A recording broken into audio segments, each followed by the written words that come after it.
Libra, April 1, 2025. Ito ay message para sa tatlong may birthday na nakita ko sa comment. Guys, Libra, October 9, 1994, October 21, 1985, at September 28, 1983. Unahin natin ang October 9, 1994, ipinanganak na Libra, okay, ng October 9, 1994. Ito ang inyong message. Okay? Message na dapat inyong gawin, sundin, o i-apply sa iyo sarili kung gusto nyo lang. Libra. Okay? October 9, 1994. Para to sa iyo. Message sa iyo ni God, Universe, at ng iyong mga guides from heaven. Ibigay mo ang tamang message sa kanila sa my birthday na October 9, 1994. Libra. Okay, ito ang friendship para sa'yo. Fairies and humans alike need friend. Now is the time to seek or those who will support and encourage you on your journey to fulfill your dreams. Okay, sa pinanganak na October 9, 1994, kailangan mong, hindi ka pala kaibigan, is kahit naman isa o dalawang kaibigan ay makinig ka sa kailang payo, o may makikilala kang ganitong tao na ikaw ay i-encourage para sa iyong dream na matupad ito kung ikaw ay hindi nagtagumpay sa iyong plano o sa iyong mga pangarap sa mga nakaraan mong taon sa buhay, is may tao dito na mag-i-encourage sa iyo na, sige Libra, ituloy mo yan at susuportahan kita, susuportahan ka namin. Ito man ay support by emotional, financial, or any, is ang mga friend na to ay susuport sa iyo para ikaw ay magpursige ulit o ipursue mo yung iyong ninanais na yan. Ito man ay collaboration, ito man ay kung anong klaseng dream mo, is itong mga kaibigan na to ay tutulong sa iyo para ikaw ay lumago ulit sa buhay. Okay? So, pinanganak na October 9, 1994. Ito ang iyong message pa. Okay? Para ito sa iyo, ito ay bonus reading. October 9, 1994, ipinanganak. At gagawin ko to pag wala akong pasok, guys. Okay? At pipili tayo ng nag-comment na kanilang mga birthday. Okay? Libra, October 9, 1994, ito pa ang message for you na dapat mong malaman. Andito ang dragons. Slay them all. Okay? Ito ay number 6. Ito ay para sa iyong victory o tagumpay. Slay them all, ibig sabihin, kaya mo silang tugisin o kaya mo silang talunin. Ito ay may kaugnayan dito sa iyong dream. Ito ay may kaugnayan sa iyong pangarap na to. Na kaya mong manalo dito sa laban na to. Kung ito man ay online game o ano man to, joke, okay, is kayo ay maaaring magtatagumpay dito sa inyong pangarap na to. Libra, na pinanganak ng October 9, 1994, kayo ay maaaring bata pa o talagang mahilig kayo sa mga yung alam niyo, kahit wala kayong kasama, kahit wala kayong kaibigan, is kaya nyo naman ang sarili ninyo. Kaya ninyo ang magtagumpay sa buhay.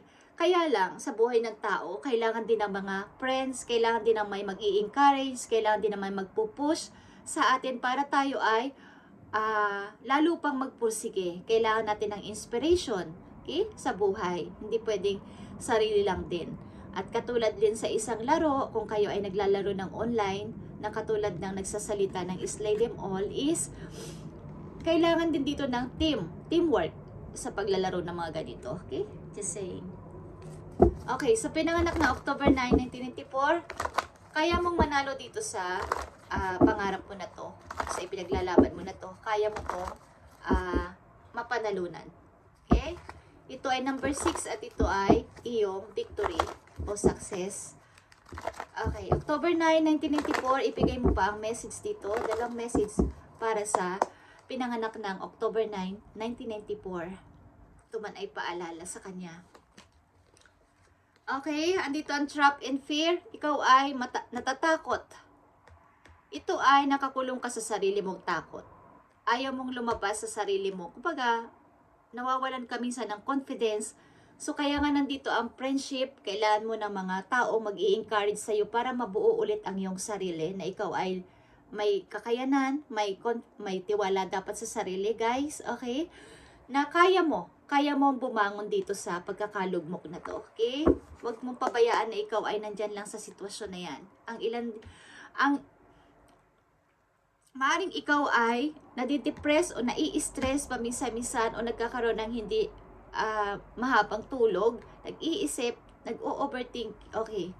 So, palayain mo ang sarili mo sa ganitong sitwasyon at kumbaga,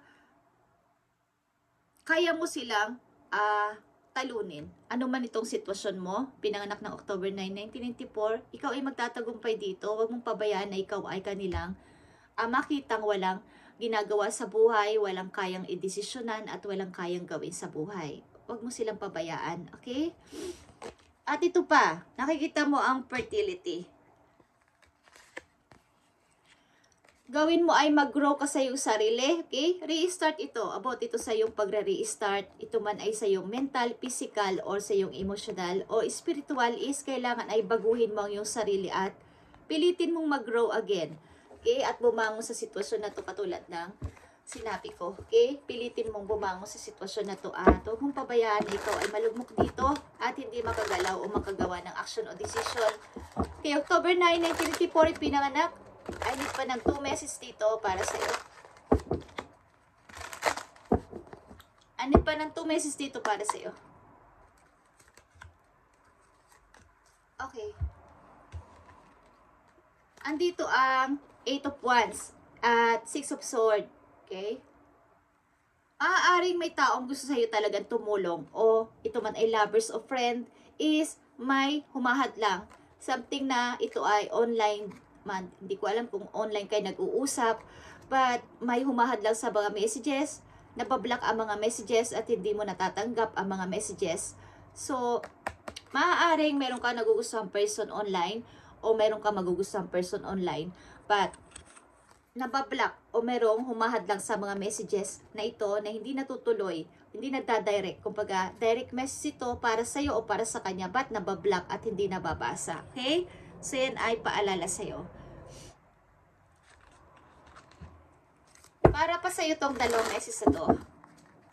So, magpatuloy ka sa buhay at huwag mo silang intindihin. Kailangan mo dito ay ma-encourage ka na magpatuloy at huwag matakot. October 9, 1994, pinanganak. Tingnan natin. Message pa po yun. Ace of Wands, nakikita mo tong Ace of Wands. Talaga may mga bagong opportunity o bago talagang tao na papating sa buhay mo, but may humahadlang.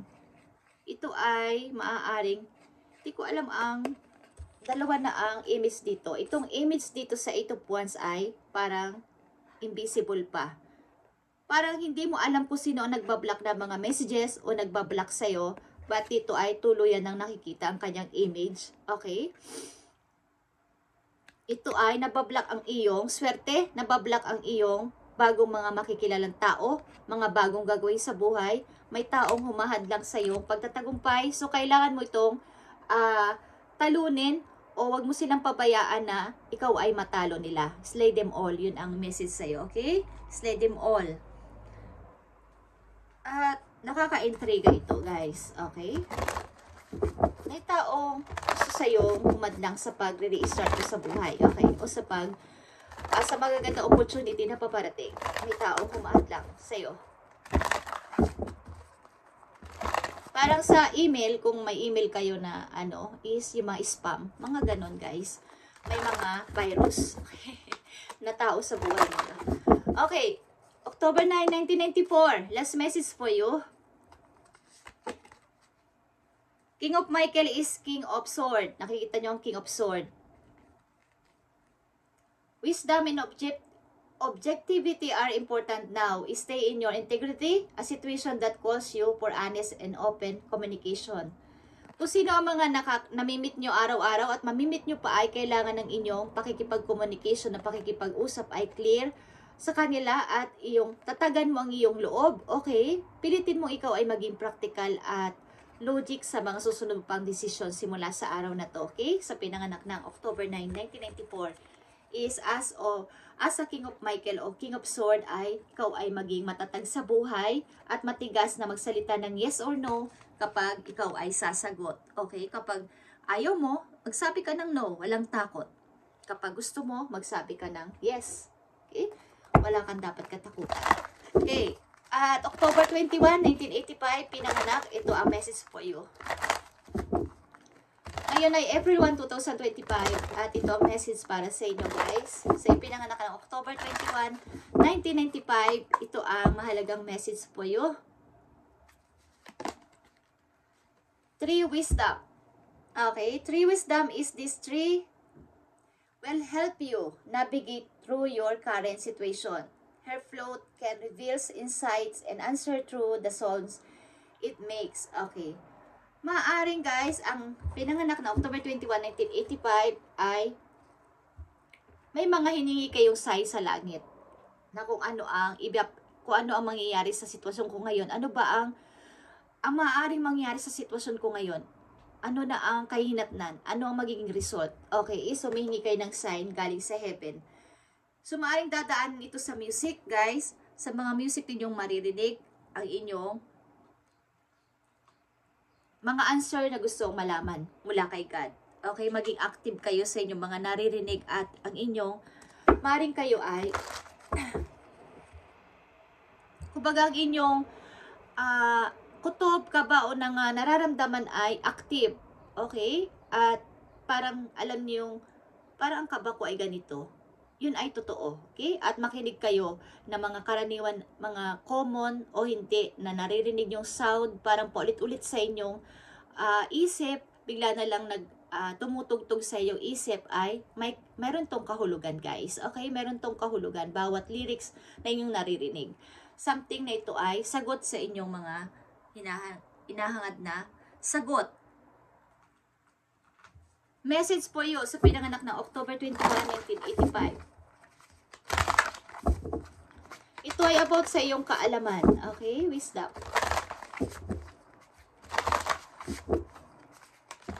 Maaari ang ilan sa inyo ay ito ang naniniwala rin kayo sa magic. Okay? Naniniwala rin kayo sa magic. October 21, 1985, message for you. Message for you.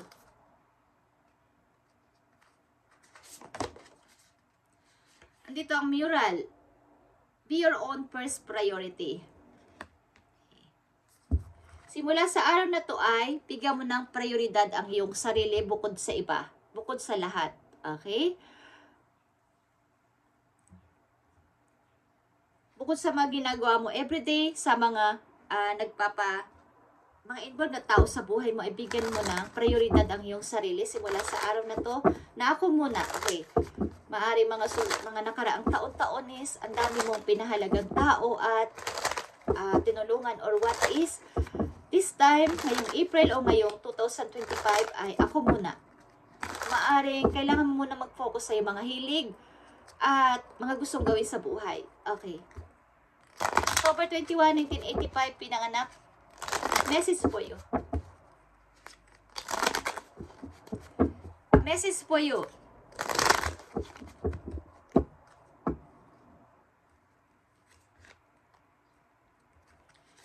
October 21, 1985. Message for you. Yeah.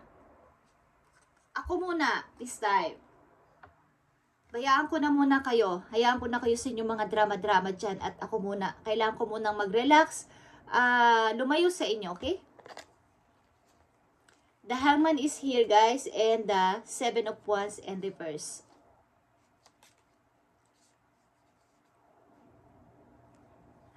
Maring yung situation na to talaga ay magulo sa inyong paligid. Okay? October 21, 1985. May mga kaguluhan sa inyong pamilya o sa inyong trabaho. But sinasubukan ninyo na depensahan ang inyong sarili at ipaglaban ang inyong sarili sa kanila. But palagi pa rin kayo nilang kinakainisan o parang ang dami nagagalit sa inyo o marami sa inyong napupuksan ng kung ano-ano mga salita or kahit ito ay literal man o kung ano is, maraming may ayaw sa inyo, against sa inyo mga ginagawa at sinasabi at may isang tao lang dito na kayong parang inaasikaso o binibigyan ng atensyon. So, ang gawin ninyo sa inyong kasalukuyan ay mag-focus muna sa sarili at wag na muna silang pakialaman. Umalis o magsakripisyo para sa kanila. Wag na muna kahit ano pa siya sabi sa inyong mga bad words o kung ano-ano mga binibintang sa inyo o ay kahit na wala naman kayong kasalanan o wala naman kayong ginagawa ay pabayaan nyo muna sila at mag-focus kung ano yung gusto nyo gawin sa buhay sa ngayon at kung sino ang gusto nyo at ano ang gusto ninyo sa ngayon, dan muna kayo. Huwag nyo na muna silang pakialaman. Okay? Huwag nyo na muna silang intindihin ano man ang sabihin sa inyo. October 21, 1985, marami sa iyong may ayaw na tao at ayaw ka palaguin sa buhay. So, pabayaan nyo sila at kayo ay lumayo muna, mag-distance muna sa kanila at isipin ang sarili. Simula sa araw na to. October 21, 1985, pinanganak. Message sa'yo, mahalagang message for you today. Okay, 8 of Ariel is here, 8 of Pentacles. Ibig sabihin is, mag-focus sa sarili, like I said, is mag-aral, mag-training pa, mag-practice pa, at lalago ka dito, lalo na ang iyong wisdom, katulad ng una mong message is, ang iyong knowledge, lalago dito, bukod dito sa mga taong ayaw sa'yo, against sa'yo, at lagi kang pinaparatangan, ayaw sa'yo, ayaw ka umunlad is, behind the scene, o behind sa kanila ay mag-practice ka, mag-training ka pa, i-train mo pa mga skills mo, pag-aralan mo pang mabuti para ikaw ay lumago sa kaperahan nang hindi nila alam. Okay, yan ang gawin ninyo. October 21, 1985, palihim kang mag-aral, palihim kang mag-research na mga bagay-bagay na gusto mong i-grow pa nang wala silang alam at magugulat nila sila na ikaw ay nagtagumpay na o magtatagumpay sa buhay nang akala nila ikaw ay babagsak o papapabagsak nila. Okay? October 21, 1985, pinanganak. Ito ang message for you. Ito ang message for you. Dalawang mahalagang message for you. Okay, solitude is here. Okay, maging silence ka muna sa iyong kasalukuyan at mag-isip-isip. I-rewrite ang mga nangyari. May pagkakamali sa nakaraan. Ay magsulat ka ng mga bagong chapter sa buhay mo this time. Okay? At love begins is here. May paparating sa iyong bagong pag-ibig. Sa pinanganak ng October 21, 1985, may bagong pag-ibig na sisibol dito o may bagong taong papating sa buhay mo at maaaring ito ay pipiliin mo. Okay? Maaaring ito ay water or fire sign na nandito sa madarating sa buhay mo. Ito ay bagong tao, bagong pag-ibig. Kung ito man ay galing sa nakaraan, maaaring itatapon ninyo kalilimutan ang nakaraan at magsisimulan ulit. Ang pag-ibig na to ay may respeto sapagkat ito ay mix. Binimix nyo ang inyong ugali. Kung ba binabalance, mga give and take sa relasyon na to, okay? At ito ay may rainbow. Kung nakikita, so ito ay bigay sa inyo ni God. Ito ay magandang pag-ibig para sa inyo. Sa pinanganak na October 21, 1985. Ito pa ang message for you. It's time to hit the reset button. Clear out the old so that room is available for the new to enter. Okay. Trust that better things are coming past. Prepare to move to the next phase of your life. Things in your rebirth. Okay. This is your rebirth. Welcome this beautiful brand new energy. You've got this. Okay. Kaya sabi ko, mag-restart kayo at rewrite ang story nyo. Magsulat na ng bagong chapter sa buhay nyo sapagkat mabilis lang to, guys. Kalimutan ng mga old situation, old na mga tao dito nagpapahirap at ayaw sa inyo at i-restart nyo ang buhay nyo ng bagong energy, bagong tao at bagong pag-ibig. Okay? Kung gusto nyo ng bagong pag-ibig, darating ang bagong pag-ibig para sa inyo October 21, 1985. Okay? So ito inyong message sa pinanganak na October 21, 1985. At ang susunod natin at last muna to na message at isusunod natin sa pagsusunod na araw. Okay, pinanganak ng September 28, 1983, para to sa'yo. Pinanganak ng September 28, 1983. Para sa'yo ang mahalagang message na to. At guys, i-apply nyo to sa sarili nyo. Kung gusto nyo, sundin nyo ang advice kung gusto niyo at wala naman tong sapilitan. Okay, kahit 1% lang. Is gawin niyo at maging guide sa inyong araw-araw na routine. Okay, at inihingi natin to ng message sa heaven. Okay, hindi ako basta-basta nagbe-message dito na kung ano-ano lang. ito ay hinihingi ko para sa inyo. Okay? Ano man ang binabasa ko dito. September 28, 1983, message for you is temptation. Maaring nakakaranas ka ng kung ilang mga something addiction o something na hindi man to, kumbaga, codependency, okay? Bawal na pag-ibig, example, kumbaga pag sobrang pag-iinom, sobrang yung mga bad habit, okay? Example nito is yung mga hindi makatulog, anxiety, or what is nakakaranas ka dito. Ito ay mga are you denial about an unhealthy habit, perhaps one that makes you feel guilty? Kailangan mo itong ma-overcome. Sa pinanganak ng September 28, 1983, kailangan mo itong ma-overcome ang nararanasan mo na to. Kung ito man ay, kung anong mang temptation itong nararanasan mo na to sa buhay mo sa ngayon, is kailangan mo itong malagpasan. Hindi pa man ito mangyayari sa'yo, ay kailangan mo itong tandaan na maaari kang madawit sa tukso, maaari kang matukso, or ano man dito. Kung ano man itong bad habit na to na naranasan mo, is kailangan mo itong ma-overcome para makaalis ka dito. September 28, 1983, message for you. Andito ang wings. Ang ibig sabihin, you never needed those wings to fly. Hindi mo kailangan ang anumang bagay para ikaw ay umangat sa buhay. O bawa, mga taong malakas, mga taong popular, mga taong pwede kang, sige, patuloy ka at nandiyan kami sa tabi mo. Tutulungan ka namin, i-build up ka namin. Okay, hindi mo kailangan to. Kailangan mo lang ay makaalis o ma-overcome mo yung temptation na yan. Halimbawa is yung kawalan ng tiwala sa sarili.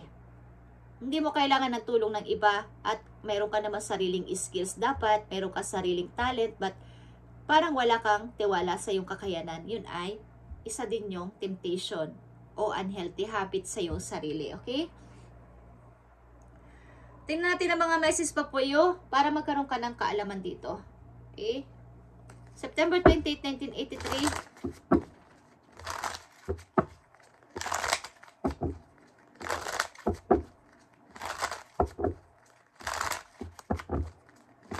Siguro akala mo ay hindi mo kaya umangat sa buhay o hindi mo kaya magtagumpay kung wala ang tulong ni ganito, tulong ni ganyan, is nagkakamali ka, okay? Di mo naman to kailangan. Kailangan mo lang ay tiwala sa iyong kakayanan, sa iyong sariling paniniwala sa iyong sariling kakayanan. Yun lang ang kailangan mo, hindi yung mga tao at mga salita nila, okay?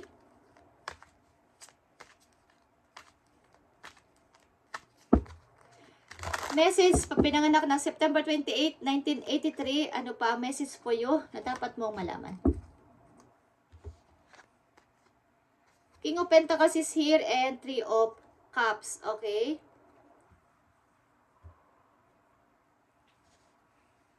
Ito ay pagtatagumpay sa buhay, guys.